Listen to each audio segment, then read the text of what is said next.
Et c'est la première fois depuis sa nomination, depuis sa démission, qu'il s'exprime sur une chaîne de télévision internationale. Séraphin Mounonga, vous êtes ancien ministre de la Justice. Merci d'être avec nous. Vous étiez donc ministre de la Justice depuis 2014, mais aussi vice-premier ministre depuis septembre 2015. Bref, vous étiez l'un des proches du président Bongo. Aujourd'hui, vous êtes en France parce que vous affirmez à craindre pour votre sécurité. Certes, j'ai eu quelques raisons de craindre pour ma sécurité en continuant à rester sur place au Gabon et en général en Libreville en particulier. Mais si je suis venu en Europe, ce n'est pas simplement parce que je voudrais me mettre en sécurité, mais parce que j'ai une mission de sensibilisation, d'explication en direction de la communauté internationale, en direction de la diaspora gabonaise, ici en France en particulier. Justement, vous avez décidé de démissionner le 6 septembre, quelques jours après la publication des résultats qui donnent Ali Bongo vainqueur d'une courte tête de la présidentielle. Pourquoi avoir démissionné ? Mais d'abord parce que j'ai tenté en vain, durant 6 jours, de convaincre le président Ali Bongo Ondimba sur deux choses.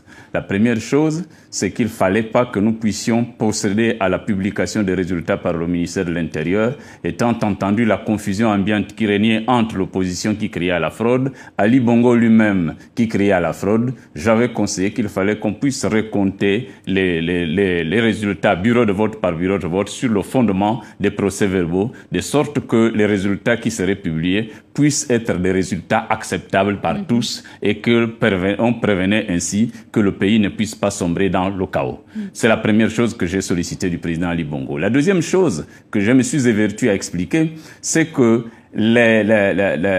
l'invocation de la fraude par le président Ali Bongo Ondimba et par tous ceux qui l'entourent, qu'il y aurait fraude orchestrée par un hacker ivoirien, que dans le cadre de la transmission électronique des résultats de l'élection présidentielle, j'ai expliqué en vain que dans le cadre d'un processus électoral où les résultats sont enregistrés sur support papier, dans des documents qu'on appelle des procès-verbaux de chaque bureau de vote, lesquels procès-verbaux sont transmis vers les différentes autorités officielles chargées de l'organisation et la proclamation des résultats, avec des copies originales à chacun des représentants des candidats pour que ça soit destiné aux candidats. Il ne peut pas y avoir de piratage informatique parce que le piratage informatique ne peut intervenir que dans une transmission électronique de résultats. Or, au Gabon, il ne s'agit pas de transmission électronique de résultats. Vous avez affirmé en revanche qu'au soir de votre démission, la nuit du 6 au 7, vous avez reçu la visite de personnes que vous n'attendiez pas à votre domicile. Je voudrais d'abord vous préciser que cet appel que j'ai lancé en direction du président Ali s'est effectué avant la proclamation des résultats, un jour avant le 30 août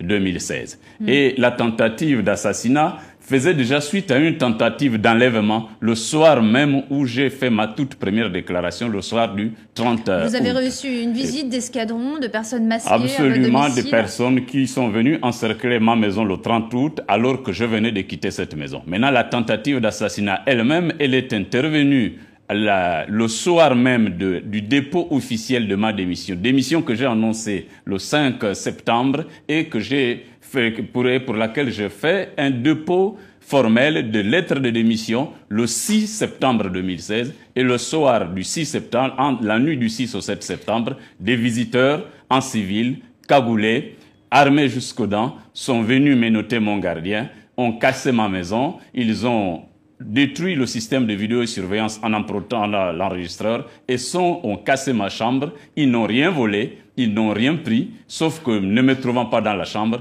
ils sont repartis après avoir donné des coups de crosse à mon gardien. Dès l'instant où ils sont rentrés dans une chambre d'une personnalité sans prendre quoi que ce soit, ça signifie que c'est moi qui étais visé personnellement. Pour vous, les résultats dans le Haut-Ogooué qui donnent 99,9% de participation, dont 94,5% pour Ali Bongo, ils sont réalistes ? Mais ils ne sont pas seulement, non seulement ils manquent de réalisme, mais ils sont de façon notoirement faux.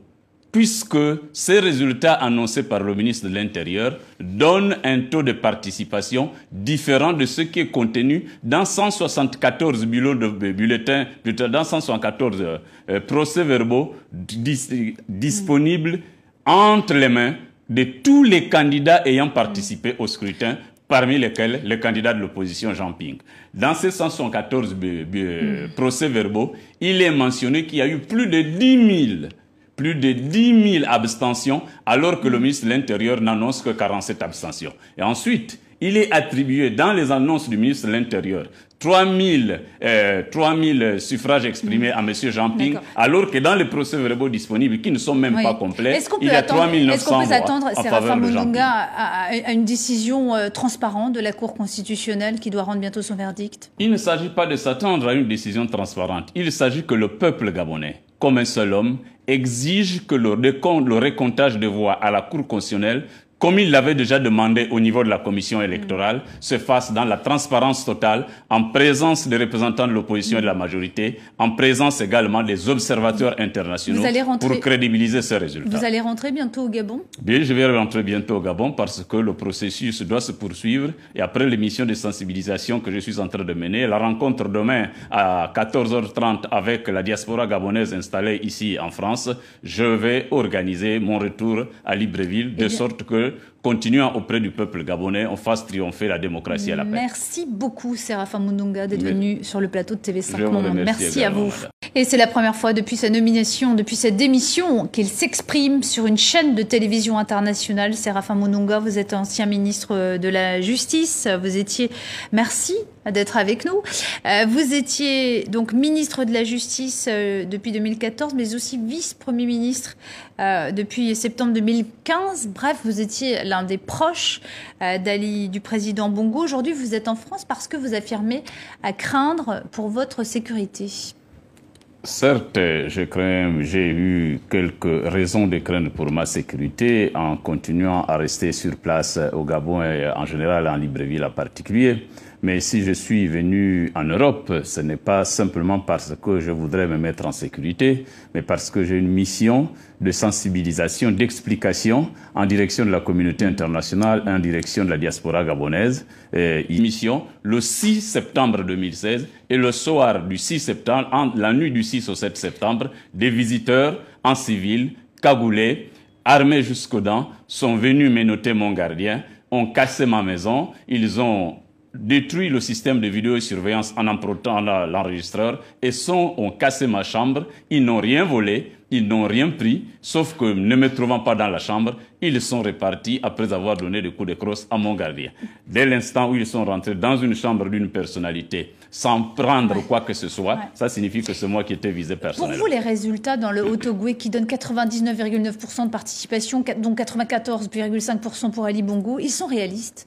Mais ils ne sont pas seulement, non seulement ils manquent de réalisme, mais ils sont de façon notoirement faux, puisque ces résultats annoncés par le ministre de l'Intérieur. La deuxième chose que je me suis évertué à expliquer, c'est que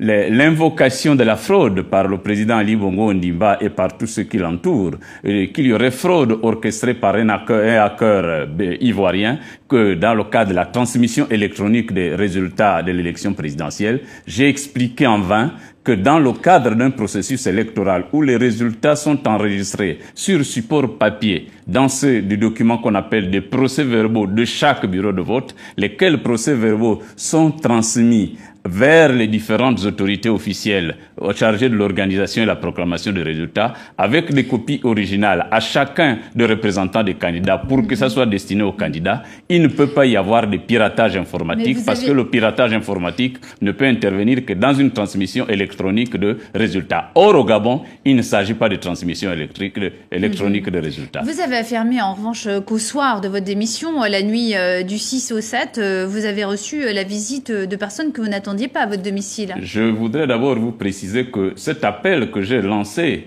en direction du président Ali s'est effectué avant la proclamation des résultats, un jour avant le 30 août 2016. Et la tentative d'assassinat faisait déjà suite à une tentative d'enlèvement le soir même où j'ai fait ma toute première déclaration, le soir du 30 août. Vous avez reçu une visite d'escadron, de personnes masquées Absolument, à votre domicile. des personnes qui sont venues encercler ma maison le 30 août alors que je venais de quitter cette maison. Maintenant, la tentative d'assassinat elle-même, elle est intervenue le soir même du dépôt officiel de ma démission que j'ai annoncée le 5 septembre et que j'ai fait, pour laquelle j'ai fait un dépôt formelle de lettres de démission en France en justement, particulier. Vous avez décidé de démissionner le 6 septembre, quelques jours après la publication des résultats qui donnent Ali Bongo vainqueur d'une courte tête de la présidentielle. Pourquoi avoir démissionné? Mais d'abord parce que j'ai tenté en vain, durant 6 jours, de convaincre le président Ali Bongo Ondimba sur deux choses.